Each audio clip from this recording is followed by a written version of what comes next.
Nós estamos hoje no segundo episódio aí de 4 que a gente vai estar falando sobre esse tema Chega de Bagunça. Esse tem sido o nosso tema durante esse últimas semanas, não, semana passada a gente começou e durante esse mês a gente vai estar falando sobre isso. E como eu falei na semana passada, nós todos já enfrentamos ou vivemos ou estamos vivendo agora no meio de certas bagunças. Nós mesmos às vezes bagunçamos a vida.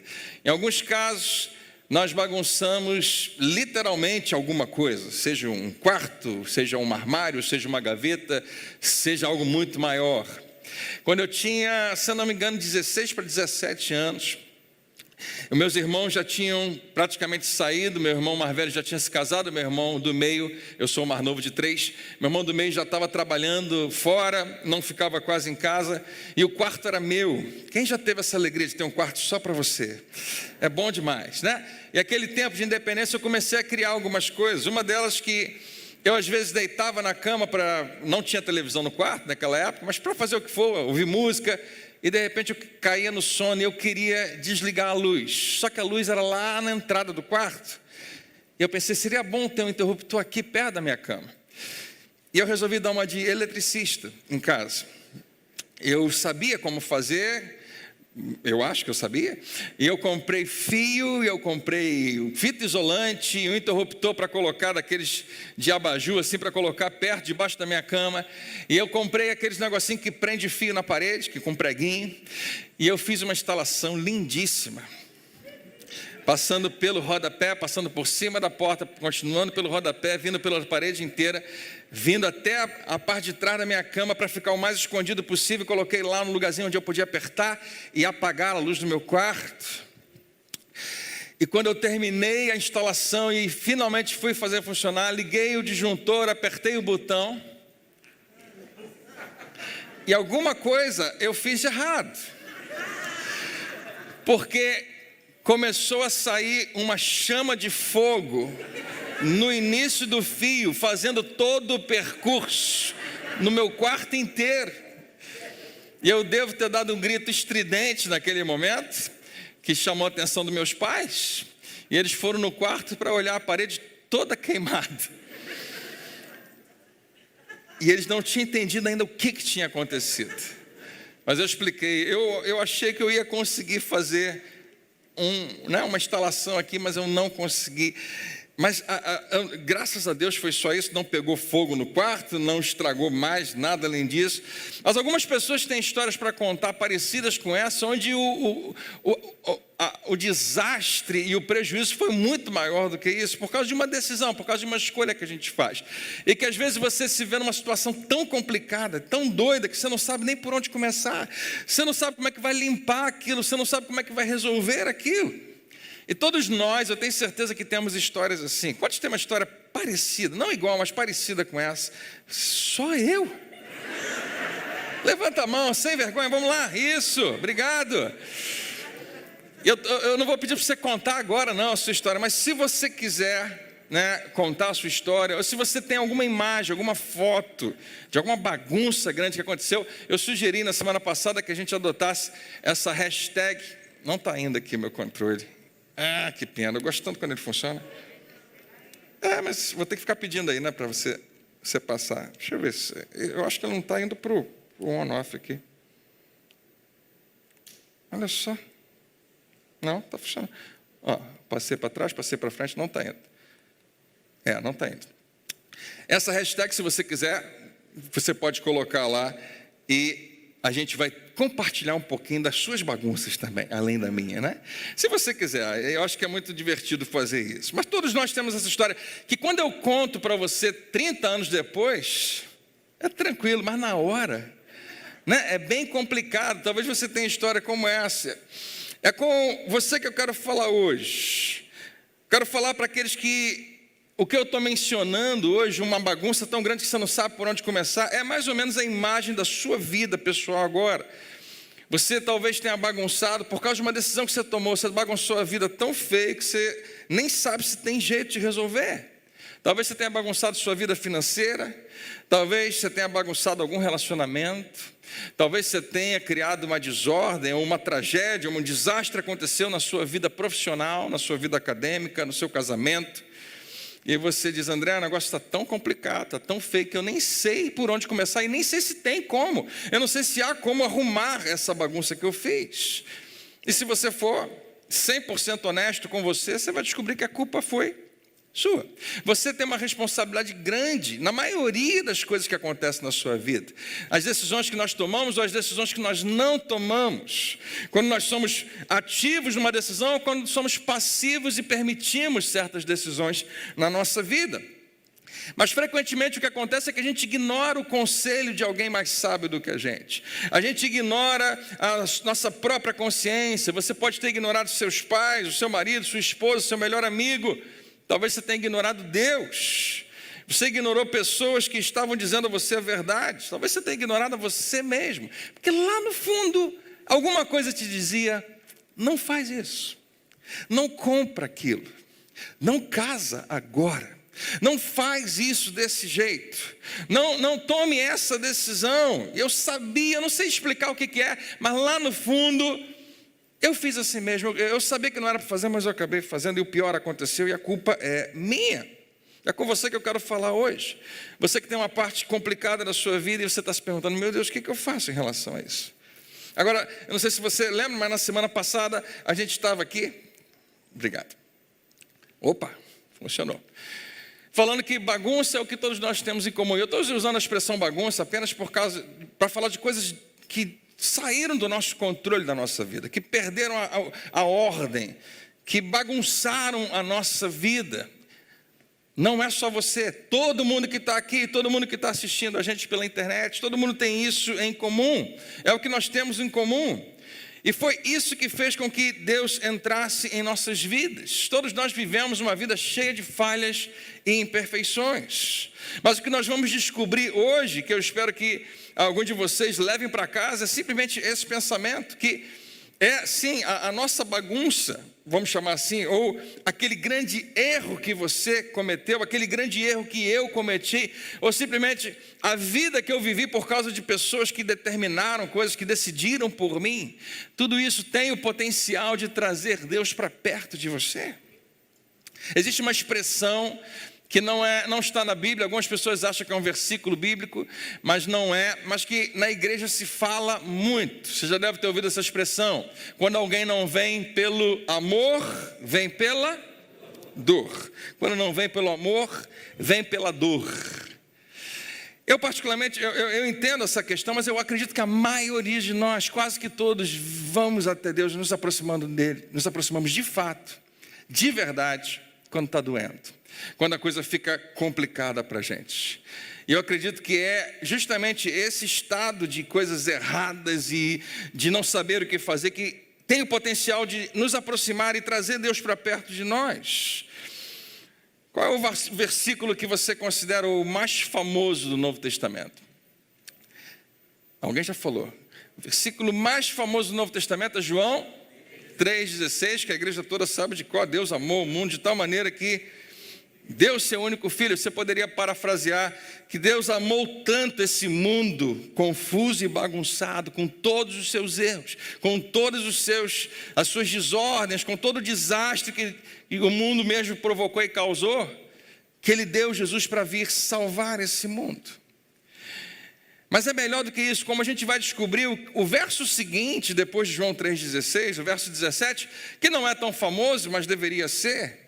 Não existem adesivos, João 3,17, camiseta, João 3,17, mas talvez seja o versículo que você precisa ouvir hoje, porque você, como eu, queria muito poder voltar atrás e mudar algumas coisas, desfazer certas decisões, que, se você for honesto, foi absolutamente sua culpa. Uma bagunça que você criou para você mesmo, que é tão grande, que você está se perguntando: como é que eu saio disso? Como é que eu resolvo isso? E essa bagunça, esse problema, esse erro cometido pode ser exatamente a coisa que Deus vai usar para se aproximar e se apresentar a você de uma maneira tão pessoal como você nunca viu antes. Depois de João 3,16, O verso seguinte, depois que ele fala que Deus amou de tal maneira que deu o seu Filho, e se você crê nele, você não perece, mas tem vida eterna, você é salvo. Ele diz o seguinte: Deus não enviou o seu Filho ao mundo para condenar o mundo, mas para que o mundo fosse salvo por meio dele.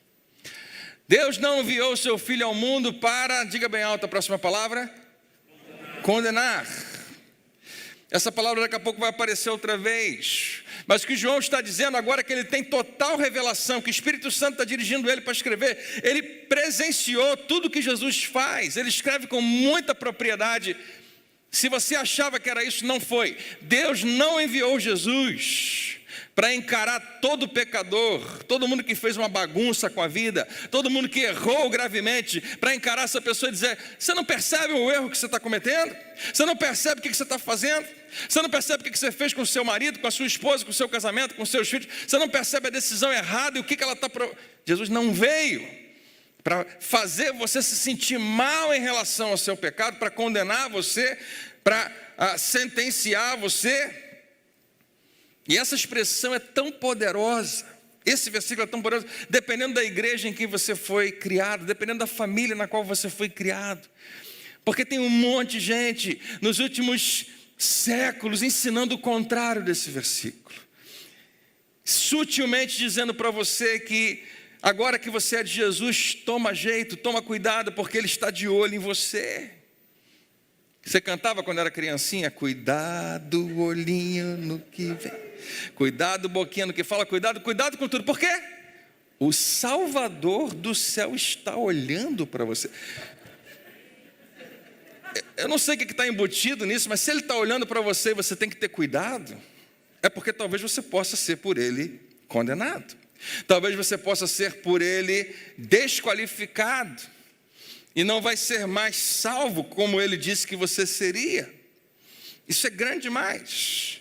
Mas não, Ele não veio para isso, mas para que o mundo fosse salvo, resgatado, liberto por meio dEle. Mas através de Jesus, Deus ilustra, como nós vamos ver agora, que Ele veio a esse mundo para entrar na vida de pessoas complicadas, que bagunçaram a sua vida, para resgatá-las da sua bagunça, para resgatá-las do lamaçal onde elas se encontram, que significa nos resgatar de nós mesmos, nos libertar de nós mesmos, porque se vamos ser honestos, nós estamos por trás da maioria das nossas bagunças. E quando você lê os evangelhos, você vai poder ver isso de uma maneira íntima, apaixonada e pessoal, mais do que você pode imaginar. E hoje eu vou te convidar a apenas imaginar isso. Eu não vou colocar os versículos, eu vou só te convidar a lembrar dessas passagens. Um dia Jesus está ensinando no templo. Em João no capítulo 8 fala a respeito disso. E trazem para ele uma mulher que bagunçou a vida feio. Uma mulher que, segundo eles, foi flagrada em adultério e acusada perante todo mundo. Ela bagunçou o seu casamento, ela estragou o seu casamento, ela estragou o casamento de outra pessoa. Se você adultera, é isso que em geral está acontecendo, né? Ela estragou a sua própria reputação, porque agora está todo mundo olhando para ela e sabendo o que ela fez. Ela está na mira de todo mundo. E depois que Jesus tem uma rápida conversa com os acusadores dela, Ele se levanta, depois que todo mundo já não tem mais o que fazer ali, não tem mais como condená-la. Jesus olha para essa mulher que bagunçou a sua vida toda e diz para ela: olha para mim. E Jesus vai dizer algo que ninguém esperava que ele dissesse. Ele vai falar duas coisas que parecem antagônicas. Ele fala: eu não te condeno.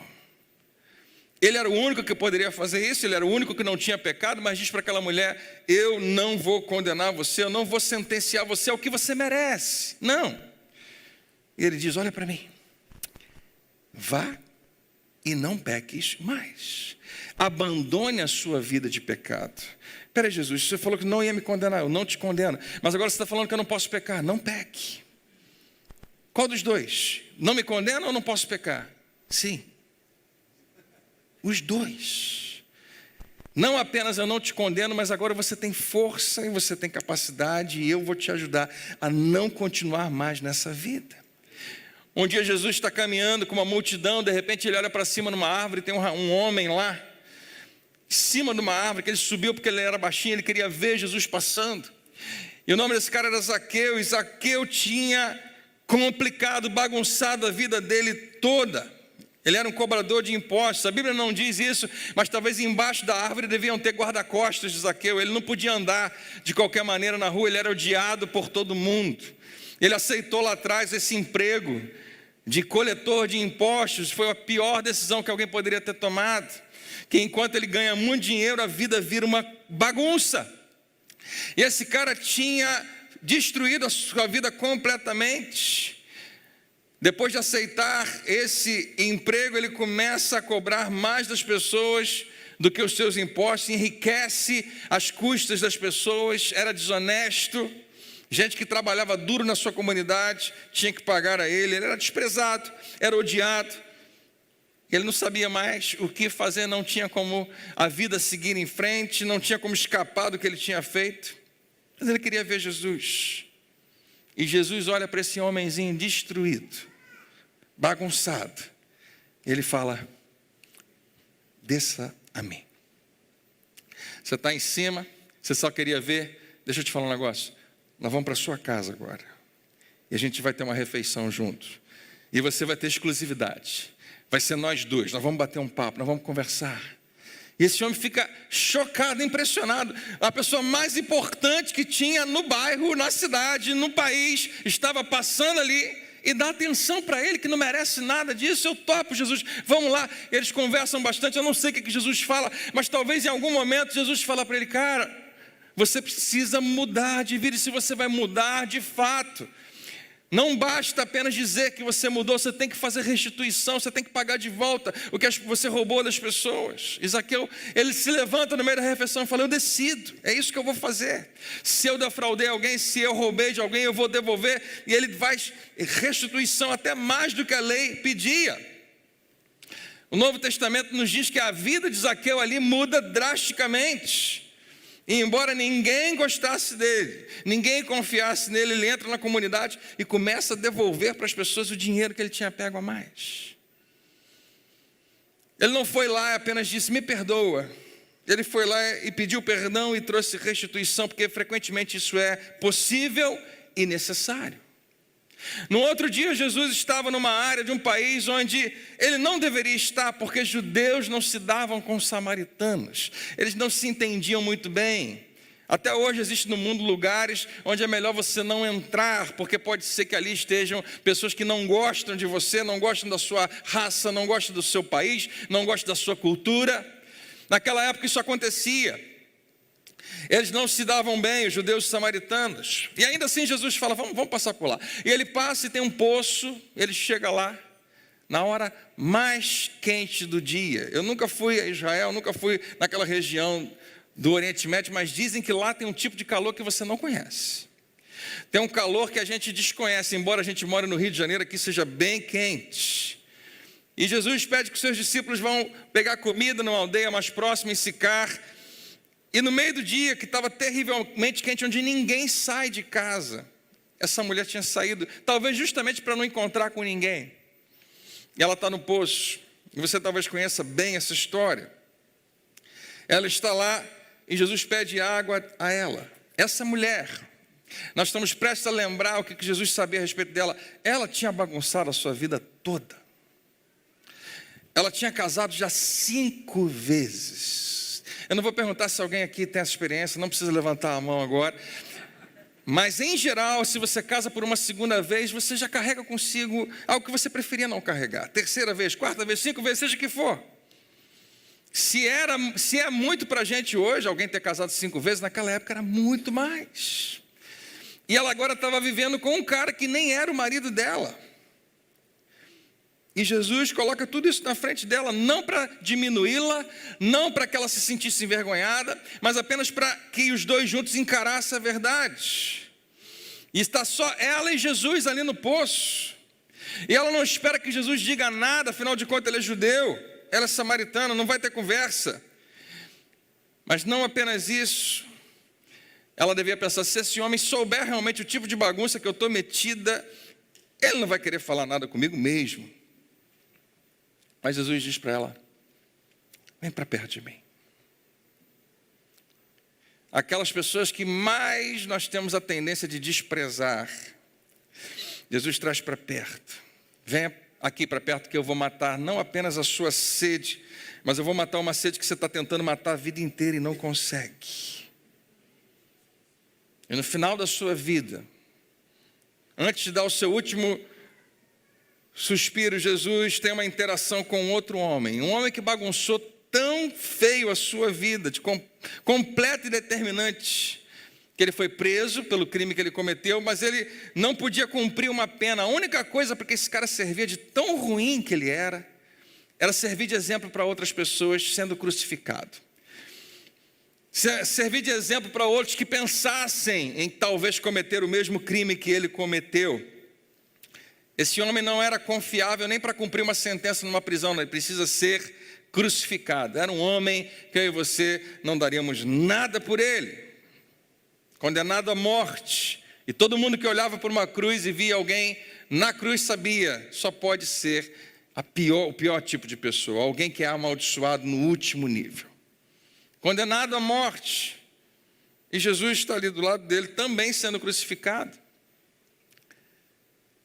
E esse homem que bagunçou a vida dele toda, que não tem chance de fazer reparação, que não pode descer daquela cruz e pedir perdão para ninguém, que não tem chance nenhuma de dar qualquer coisa de volta para alguém que ele roubou alguma coisa, Jesus chega para esse cara e fala, você vem comigo hoje. Jesus, Senhor, lembra-te de mim, Jesus, hoje mesmo você vai estar comigo no paraíso. Quantos creem que Jesus cumpriu a sua promessa? Gente com a vida completamente destruída se encontrava com Jesus. E ele não dizia que, não, tudo bem, não tem problema o que você fez. Não, é pecado sim, é errado sim, não peque mais, para com isso, seja o que for. Mas eu não te condeno. Isso é tão importante. O que eu não quero que você perca hoje é que não importa qual bagunçada seja a sua vida, não importa o tamanho da escolha errada que você fez, seja lá atrás, seja semana passada, não importa, porque você contou aquela mentira lá atrás e para proteger você teve que contar mais 3 mentiras e agora você está tentando equilibrar todas as mentiras e não sabe mais o que fazer. Você sabe o que Jesus oferece a pessoas tão complicadas como essa, a mesma coisa que ele oferece a você hoje. E aqui está o que Jesus ofereceu a pessoas difíceis, complicadas, bagunçadas, a mesma coisa que ele nos oferece. Essa é a saída, esse é o evangelho, essa é a mensagem de Jesus. Você sabe o que Jesus ofereceu a todas essas pessoas? Ele ofereceu a si mesmo. Ele oferece a si mesmo como solução. É aqui que nós vivemos, é aqui que nós sabemos o que Deus sente por mim e por você. A imagem mais clara que você vai ter a respeito de Deus está em Jesus. O mais perto que você vai chegar de conhecer quem Deus é olhando para Jesus. Você vai ver Jesus dizendo, olha, quem vê a mim, vê ao Pai. Ele é a imagem do Deus invisível, primogênito de toda a criação. Se você quiser saber o que Deus pensa a respeito de Jesus, de você, basta olhar para Jesus. Se você quiser saber o que Ele tem, o que Deus tem para falar contigo, basta ouvir o que Jesus disse, ler o que Ele ensinou. Se você quiser saber como é que Deus reage e responde a você, observe como Jesus responde. Jesus é a visão mais clara que nós teremos de Deus por toda a vida. Jesus diz assim, eu vim revelar o Pai, eu vim apontar para o Pai. O Pai e eu somos um, ele chega a dizer. É como se Jesus estivesse dizendo assim, eu estou aqui para acabar com todo mistério. Você não precisa mais ficar tentando imaginar como é que é Deus. Eu estou mostrando para você. Você vai saber quem Ele é apenas me observando. E o que Ele faz? Ele convida pessoas erradas, pecadoras, para segui-lo, antes de ainda se consertarem, enquanto ainda estão erradas. Olha aqui para mim, ele não pede, primeiro se conserta, depois a gente conversa. Não, vem comigo, me segue. Cada uma dessas pessoas que você viu, a mulher samaritana, Zaqueu, a mulher que foi flagrada em adultério, o ladrão que deve ser muito mais do que ladrão, mas está sendo crucificado ao seu lado na cruz. A cada um deles, o que ele oferece não é uma vida que ele consegue transformar. Agora você vai melhorar, você vai mudar. Não, eu estou oferecendo a mim mesmo. Na verdade, imediatamente após aquele encontro de Jesus com a mulher que havia sido flagrada em adultério, lá no monte do templo, imediatamente depois, o próximo versículo, João, que escreve o Evangelho, cita as seguintes palavras de Jesus. Jesus acabou de ter essa interação com homens que queriam acusar e condenar aquela mulher. Ele deixa todo mundo envergonhado, todo mundo vai embora, porque tem que olhar para si mesmo, para o próprio pecado. Fala para aquela mulher: eu não te condeno, vai e não peques mais. E o próximo versículo. Depois, não imediatamente, mas depois, em um dos seus ensinos, Jesus disse ao povo, mas talvez tenha tudo a ver com o que acabou de acontecer. E ele fala: eu sou a luz do mundo. Eu consigo mostrar para vocês, e vou mostrar a vocês, o caminho a seguir. E eu consigo mostrar, e vou mostrar a vocês, a saída da bagunça que você está vivendo. E você ouviu, talvez a sua vida inteira, que Jesus é a luz do mundo. Aqui está o que isso significa para mim e para você. Se você criou uma bagunça, se você tomou uma decisão que causou algo muito grave, se você pecou de um jeito, e eu também, que bagunçou a nossa vida toda. Você sabe o que acontece? Você está num lugar escuro e você precisa de luz. Você está numa situação complicada e precisa encontrar a saída. E segundo Jesus nos diz, você pode ter certeza que o seu Pai Celestial te convida hoje a não apenas corrigir o seu erro, mas a seguir a Jesus no meio da tua bagunça, embora você esteja vivendo. E eu sei, alguns de nós estamos vivendo uma bagunça, mas ninguém sabe, porque a gente consegue botar uma fachada muito boa, todo mundo acha que está tudo normal, mas tem uma área da nossa vida que simplesmente não se resolve. E Deus sabe, e Ele te convida a fazer a mesma coisa que Ele convidou essas pessoas. Porque Jesus, Ele não encontrou com uma bagunça e disse: não, você não, e seguiu outro caminho. Não, Ele traz a pessoa para perto. E Ele diz isso, no mesmo versículo: eu sou a luz do mundo, se vocês me seguirem. Se vocês me seguirem. Eu queria, seja honesto comigo.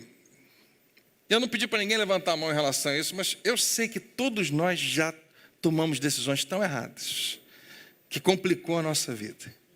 Não é verdade que quando você tomou aquela decisão, você não estava seguindo Jesus? Você estava seguindo outra coisa. Você estava seguindo talvez a sua própria vontade, um desejo, ou que alguém pediu de você, ou a influência de outras pessoas. Talvez você tenha dito não à sua própria consciência, talvez tenha ignorado conselhos sábios. Se você cresceu na igreja, talvez você tenha ignorado o que você considera que é certo, e você convenceu a si mesmo. Na verdade, a gente consegue se convencer fácil das piores decisões que a gente já tomou. Não, mas eu acho que vai dar tudo certo. Não, vai ser diferente comigo. Não, eu sei o que eu estou fazendo. Essas frases, em geral, precedem uma coisa muito ruim depois.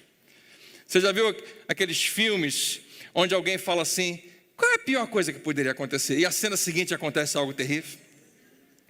Mais ou menos o que acontece comigo, com você, quando a gente fala: eu sei o que eu estou fazendo. A próxima cena não vai ser bonita. A próxima cena não vai ser legal. E eu acho que você é igual a mim. A gente sabe que está fazendo a coisa errada e faz de qualquer maneira. E agora está uma bagunça a vida. E Jesus diz: se você me seguir. Você não estava seguindo. Mas se você me seguir, mesmo durante o que você está vivendo, você não estava seguindo a Jesus durante as suas decisões erradas, é hora de começar a seguir alguém se você quiser sair dessa situação. E a única maneira de sair do seu lugar escuro é seguir alguém que tenha luz, ou que tenha mais luz do que você. E Jesus está dizendo: eu sou essa pessoa, e eu estou me oferecendo como solução. E Ele faz a seguinte promessa: se vocês me seguirem, não vão tropeçar na escuridão. mas terão a luz da vida. Agora, eu sei o que você quer, porque é exatamente o que eu quero. Quando a gente está numa bagunça, quando a gente toma uma decisão errada e complica a vida, a gente quer que um super-herói apareça. E eu não queria usar esse exemplo, mas é o único que me vem à cabeça, porque muitos de vocês assistiram já na televisão o Chapolin Colorado. E tem pelo menos duas coisas aqui que vai te fazer lembrar do Chapolin. Eu preferia que você não lembrasse dele, mas acho que é inevitável. E eu não assistia, eu não curtia tanto como alguns de vocês. Existe toda uma geração, eu vim depois, antes dessa geração, né, que curtia muito, mas eu assistia de vez em quando e eu lembro que a televisão estava ligada, eu estava almoçando, fazendo alguma coisa, e alguém falava, porque uma situação complicada aconteceu, porque um perigo é iminente, porque uma ameaça está acontecendo, e a frase que vinha era: e agora? Quem poderá me ajudar? E não falhava. Como um gênio da lâmpada aparecia aquele lindo super-herói, pronto para resolver o problema. Não é isso que a gente quer? Quando a coisa fica complicada. Eu sei porque no ofício pastoral isso acontece o tempo todo. Alguém me liga: pastor, eu preciso conversar urgente com você. O que está acontecendo? A gente já sabe. A gente precisa de uma solução rápida para um problema que eu criei. Eu tomei uma decisão, eu escolhi, e eu preciso que isso se resolva rapidamente. A gente pode fazer uma oração mágica agora, e Deus virá tudo diferente. Chapolin pode aparecer e resolver. E não é assim que funciona na vida. Não é uma ligação que você faz, que alguém vai lá, conserta o seu carro, você aperta a mão, se eu precisar eu te chamo outra vez. Não. No mundo real, e preste atenção no que eu vou te falar, o teu Pai Celestial te ama demais para fazer isso, dessa maneira. Porque o objetivo dele para você não é simplesmente consertar a sua bagunça, não é simplesmente limpar a sujeira, é muito maior do que isso. Ele é um Pai Celestial, e todo bom pai, se o pai ele é perfeito, ele quer um relacionamento com seus filhos. Para um bom pai, mais importante do que comportamento é relacionamento. Eu sei que você talvez não entenda isso imediatamente, mas é importante. Eu prefiro ter filhos imperfeitos, mas que me amam, do que ter filhos perfeitos com quem eu não tenho relacionamento. E é assim, da mesma maneira, talvez que tenha sido, nós herdamos isso como uma impressão do nosso Pai Celestial. Ouça, o seu comportamento é importante, não é o mais importante. Deus quer relacionamento com você, relacionamento íntimo e pessoal, por meio da pessoa que tornou esse relacionamento possível, seu Filho Jesus Cristo. A única maneira de você ter um relacionamento com Deus real é através de Jesus Cristo. Mas isso não está em nós. Quando o problema está acontecendo, eu quero solução, eu quero resolver o problema. Eu quero fazer uma ligação, quero que alguém apareça, conserte tudo, apertar a mão, te vejo da próxima vez. E o teu Pai Celestial está dizendo: filho, eu quero muito mais para você do que isso. Eu quero um relacionamento, eu quero que você siga-me. Assim como Jesus pede a cada uma daquelas pessoas: vem, chega para perto de mim, desce da árvore, vamos na sua casa, vamos andar. Esse é o convite de Jesus, antes dele dizer: creia em mim. Antes dele dizer: obedeça as minhas palavras. Antes, ele diz: só vem comigo. Vamos conversar, vamos caminhar junto. Mas para muitos de nós, talvez você não saiba: pastor, o que significa seguir a Jesus? E é basicamente o que a gente fala aqui todo domingo. É basicamente o que a gente fala na NV Kids todo domingo. As crianças têm ouvido a respeito disso. É o que nós apresentamos a você através da classe de novos, através dos PGs, através da EBD, através de qualquer ministério. Seguir a Jesus não é um passo que você dá uma vez só. Não, é um processo, é um relacionamento, é caminhar junto. Seguir a Jesus tem a ver com aumentar a intimidade. Quando eu comecei a namorar, eu tinha um nível de intimidade com a minha namorada. Quando a gente noivou, a intimidade era bem maior. E quando a gente casou, A gente chegou no nível talvez máximo, ou talvez ainda tenha mais para ir, eu não sei, mas de intimidade, relacionamento real, verdadeiro. Jesus quer que você caminhe com Ele, e a Bíblia fala: conhecei e prossiga em conhecer ao Senhor, e conhecer e conhecer. Mas quando Jesus diz, eu quero que você me siga, com certeza ele estava dizendo, referindo e apontando para o que ele disse no final do Sermão da Montanha. Que ele dá uma série de orientações, uma série de instruções. E no final do Sermão da Montanha ele fala: mas aqueles que ouvem os meus ensinos e não obedecem, ele começa pedindo para você segui-lo. Mas agora ele te convida a um compromisso um pouquinho maior.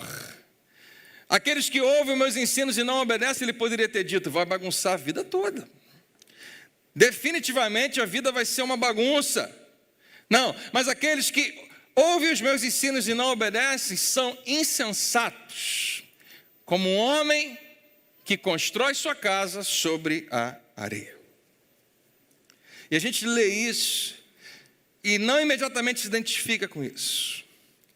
Mas seguir a Jesus começa com essa declaração, que vai exigir de você muita humildade, que vai exigir de você essa postura de se auto-humilhar, dizer: Deus, eu construí a minha casa na areia, e eu estou colhendo o que eu semeei, eu estou colhendo o fruto das minhas escolhas. Eu construí as minhas finanças sobre a areia. Eu construí o meu casamento sobre a areia. Eu construí essa relação de namoro sobre a areia, sobre algo que não sustenta, que não permanece, que não continua. Eu construí as minhas atividades acadêmicas e profissionais sobre a areia, e eu sei que isso não dura. Essa área da minha vida, aquilo eu sei que eu estou construindo sobre a areia, não está funcionando. O que acontece? Claro, a casa vai desmoronar. E Pai, eu preciso de Ti.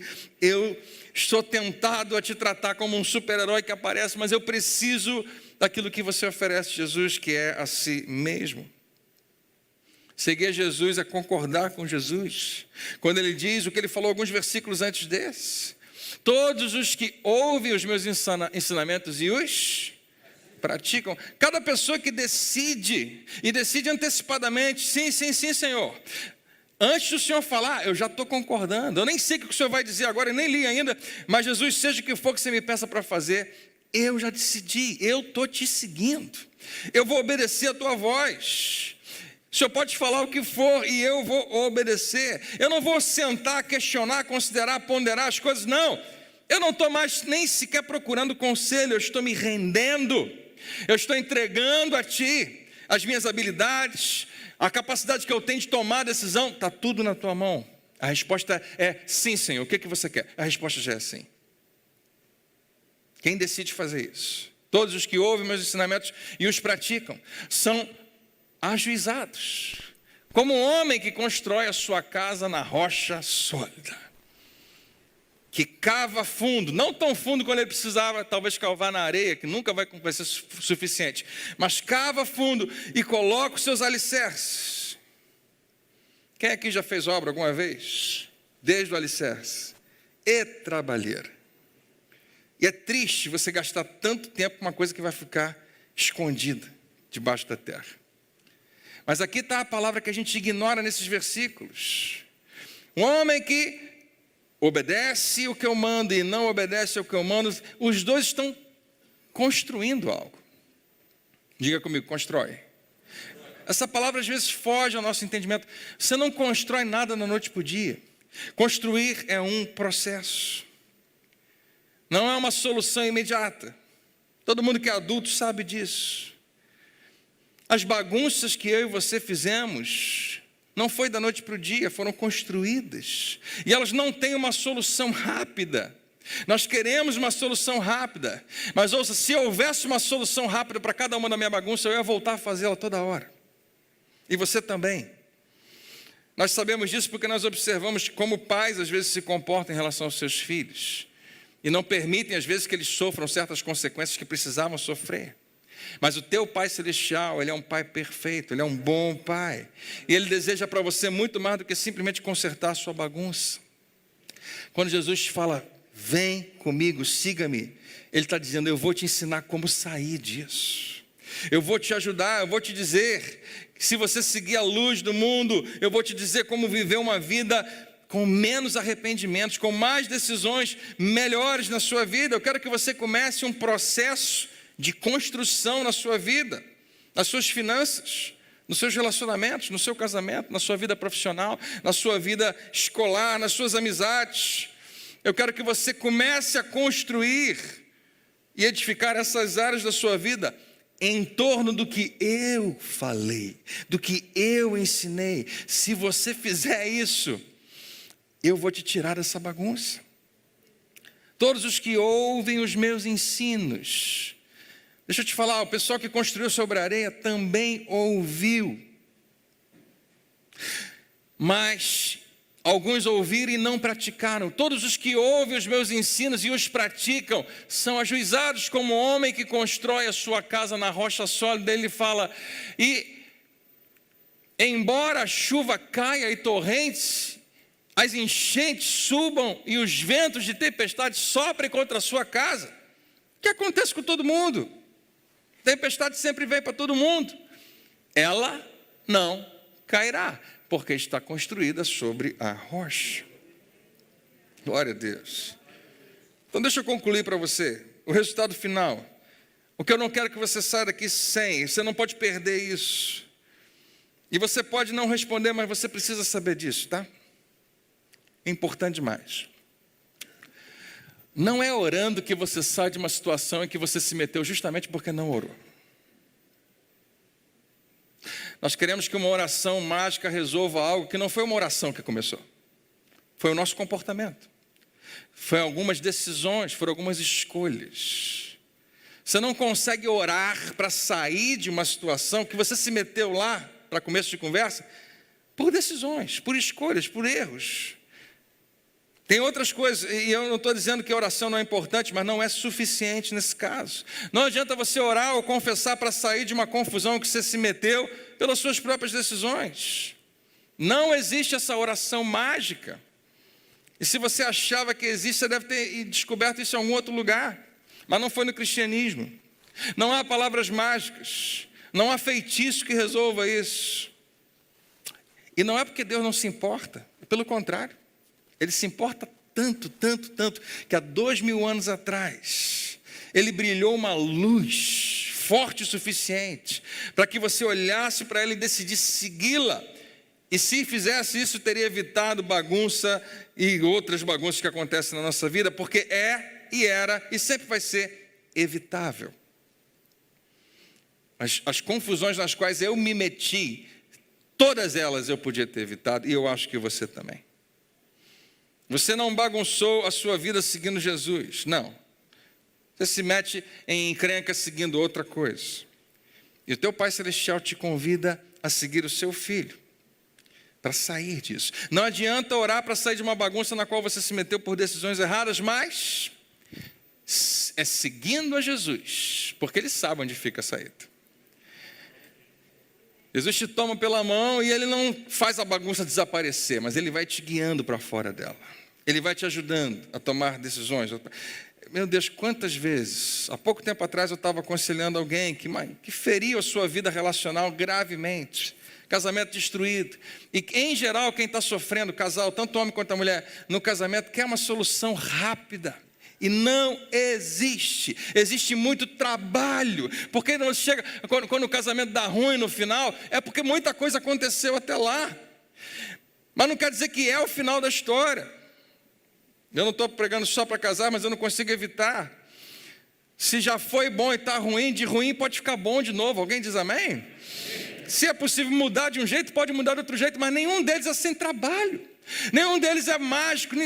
Vai acontecer, Deus vai fazer alguma coisa. Não, Ele vai te convidar a fazer muita coisa.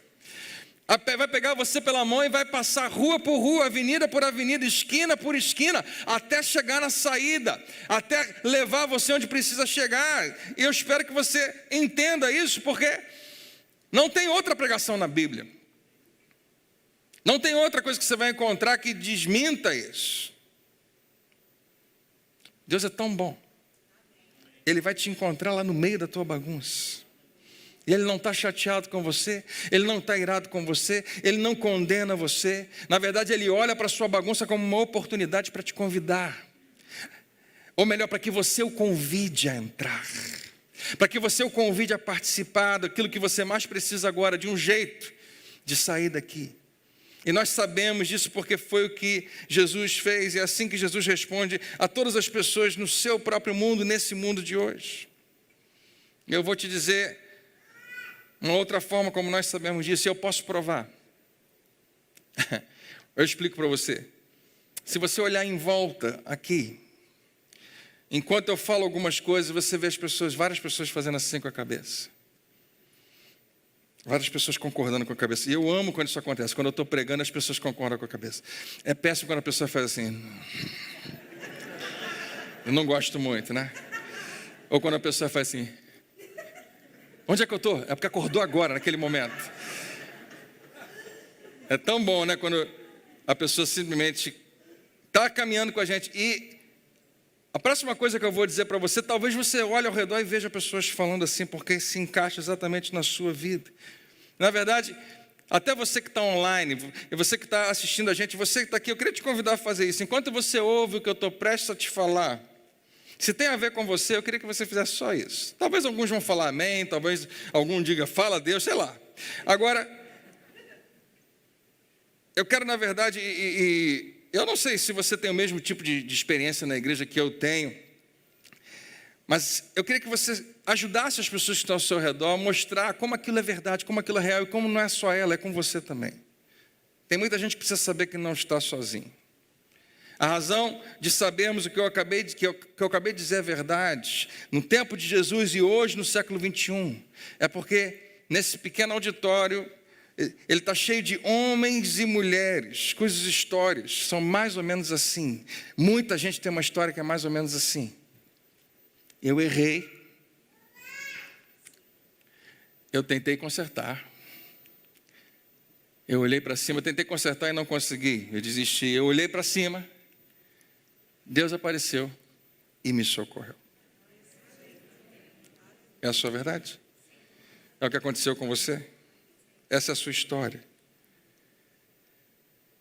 E eu prometo a você que todo mundo que se encontra nessa igreja, se não tem, está tendo uma história assim. E Jesus interage com pessoas que viviam uma bagunça. Mas hoje, 2021, 2000 anos depois, é a história de cada dia, de cada pessoa que você conhece, que se levantou nessa igreja, que faz parte dessa igreja, que é líder nessa igreja. A história é essa. Eu tenho uma história de erros, eu tenho uma história de decisões erradas, de escolhas erradas, que bagunçaram a minha vida toda e eu tentei consertar e não consegui. Cada vez que eu tentava, só piorava a situação. Eu desisti, eu me rendi. Eu olhei para cima e eu pedi socorro. E Deus nunca falha. Ele sempre vem quando eu peço. E Ele me socorreu. E não foi fácil. Foi um processo. Demorou, mas terminou, ficou para trás. Todos nós já fomos moídos pela vida em algum nível. E todos nós fomos redimidos da nossa bagunça. Não fomos redimidos da noite para o dia, por causa de uma oração mágica, não. Deus nos mostrou como nós deveríamos fazer seguindo o seu Filho. Para cada pessoa que você conhece aqui nessa igreja, ou em uma das nossas igrejas, para cada pessoa com quem você interagiu, que hoje é influência na igreja, que é liderança na igreja, para qualquer voluntário na nossa igreja, essa é a sua história. Não são pessoas que são perfeitas, não são pessoas que nunca erraram, pelo contrário, erraram, mas encontraram redenção seguindo a Jesus. Em algum momento nós fazemos péssimas escolhas, fica tão ruim, para consertar a gente se mete num buraco que fica cada vez mais fundo, e a gente só piora as coisas até que a gente levanta a mão e diz: Senhor, eu não consigo consertar isso, eu não consigo melhorar isso, eu só consigo piorar a situação, eu desisto. E quando desistem, finalmente, tiram a mão do volante, param de tentar controlar a situação e controlar os resultados da situação. E aqui está o que muitas das pessoas que você ouviu dizendo amém, balançando a cabeça ao seu redor, diriam para você: Foi por causa daquela bagunça, que eu preferia que não tivesse acontecido, mas por causa dela, que eu tive um encontro real com Deus. Que eu deixei de ser crente na superfície. Que Deus era uma coisa um pouco mais distante para mim, era um pai, mas não sei se ele era pai, ele era Senhor. Mas por causa da crise que eu vivi, e por causa de como Deus respondeu e como eu respondi a Ele, é que nós temos hoje um relacionamento muito mais profundo e íntimo. É como um resultado da bagunça de desistir de lançar, de resolver a situação por mim mesmo, foi que Deus apareceu. E no meio da minha bagunça, Deus se tornou mais pessoal do que nunca. E porque essa é a história de muitas pessoas aqui na igreja. É porque é isso que eu acredito que Jesus faz na nossa vida. Eu quero te pedir para fazer nessa manhã, antes de você ir embora, algo semelhante ao que Jesus pediu para Mateus fazer. Algo semelhante que ele pede para Zaqueu fazer, para a mulher no poço fazer. E é um pouco desconfortável, mas tudo bem. Mas eu vou pedir que, se você quiser, se você desejar, que você se identifique publicamente como alguém que fez uma bagunça. Como alguém que também está pronto para seguir a Jesus para fora da sua bagunça. Em mais um minutinho, não agora, mas daqui a um minutinho eu vou pedir que você se levante onde você está. E quando você se levantar, não se engane, vai ter um monte de gente olhando para você. Não tem problema. E se você está do lado de alguém que se levantar e você ama essa pessoa e você conhece um pouquinho da história dela e quiser se levantar junto, eu entendo, você deve fazer isso. Mas eu vou pedir que você se levante, aqui está o porquê isso é tão poderoso. A razão por que você tem o Evangelho de Mateus na sua Bíblia, a razão por que você ouviu falar de Mateus, é porque um dia Jesus estava andando e ele resolveu parar numa mesa de um coletor de impostos. Todo mundo detestava aquele cara, porque ele não valia nada. Mas Jesus o convida a segui-lo. E um passo de cada vez, e um dia de cada vez, esse cara se torna tão importante, que ele é um dos mais lidos no mundo inteiro. Uma das pessoas que melhor registrou para certos públicos, e para mim e para você também. Quando Jesus chega para ele e fala: Mateus, eu quero que você me siga, ele não faz a menor ideia do que isso vai significar. E um dia, quando Jesus olha para Zaqueu naquela árvore, ele diz: Zaqueu, todo mundo sabe quem você é, todo mundo conhece a sua reputação, mas eu estou pedindo que você desça publicamente dessa árvore, todo mundo vai ver você descendo, e me siga, e esse vai ser o primeiro passo quando a gente for para a sua casa, para você continuar me seguindo pelo resto da sua vida, para você continuar caminhando ao meu lado. E a mulher do poço, a mulher samaritana, é a campeã. Em João no capítulo 4, quando ela reconhece quem é Jesus, quando ela percebe que ele deve ser o Messias, Jesus não precisa pedir ela para fazer nada, ela larga o seu balde. Isso tem uma importância muito grande, era um instrumento de vida ou morte para ela, de sobrevivência. E ela se vira e volta para sua pequena aldeia, reúne os anciãos da aldeia e fala: eu conheci um homem que, assim como vocês, conhece toda a minha história, mas diferente de todos vocês, ele não me condenou. Eu acho que ele é o Messias, aquele que nós estávamos esperando. E ela se identificou publicamente com Jesus na frente de um grupo de pessoas que não tinham o menor respeito por ela. E ela é a primeira grande evangelista no ministério de Jesus. A cidade inteira se converte, pede para Jesus ficar mais 3 dias, ensina muita coisa para eles. Uma cidade de samaritanos que não tinham nada a ver com eles.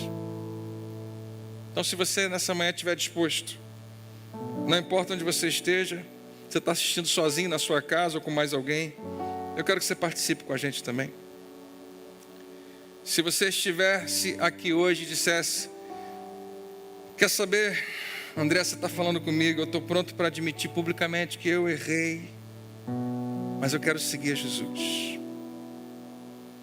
Se ele é realmente a luz do mundo, é ele que pode me tirar dessa bagunça, então eu vou seguir. Você está pronto? Então, se você se cansou de tentar acertar, se você decidiu que vai olhar para cima e vai crer que Deus vai aparecer na sua vida, e você deseja seguir Jesus, você pode ficar de pé, se é o seu caso. Glória a Deus, glória a Deus, glória a Deus. Você pode se alegrar com essas pessoas que estão ficando de pé, agradecer a Deus. Você pode aplaudir cada uma delas.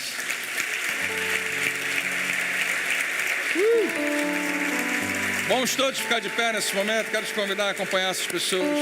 Muito obrigado, você que ficou de pé, pela sua coragem. Deixa eu orar por você. Feche os seus olhos. Esse é um momento tão importante. Fale com Deus. Pai Celestial, muito obrigado. Muito obrigado por Mateus e pela sua coragem. Pela mulher samaritana e a sua coragem. Por Zaqueu, por Pedro, por Paulo, pela minha mãe, pelo meu pai, pelo meu bisavô, pelas pessoas que nós conhecemos, pelas pessoas que nos inspiraram, pessoas que foram líderes na nossa vida, pessoas que nos avisaram, que nos ajudaram, que tentaram nos ajudar, pessoas que se sacrificaram por nós, Pai. Pai, eu oro para que nesse momento, homens e mulheres, por esses homens e mulheres que se levantaram, por aqueles que se levantaram na sua casa, pelos jovens que se levantaram, que esse seja um momento solene, que seja um momento marcante, que não seja só uma exposição, que não seja simplesmente uma resposta de culpa e de emoção, não, mas que seja o começo dos primeiros passos, não apenas, Senhor, não apenas de uma vida que saiu da bagunça, mas que seja os primeiros passos de um relacionamento genuíno e autêntico com o Salvador do mundo. É o que nós te pedimos hoje, Pai, no incomparável nome de Jesus, nosso Senhor. Faz a tua obra em nossas vidas, abre os olhos do nosso coração, brilha a tua luz e nós vamos seguir. Se você está tomando essa decisão hoje de seguir a Jesus, faça essa pequena oração a Ele, diga: Senhor, eu não quero seguir qualquer outra coisa, eu não quero seguir o meu sentimento, eu não quero seguir a minha inteligência, a minha capacidade, mas eu quero seguir a tua voz, o teu ensino, a tua palavra. Me ajuda a sair daquilo que eu mesmo entrei, em nome de Jesus. E todos digam amém. Você pode louvar Ele bem alto com a sua voz, com as suas palmas.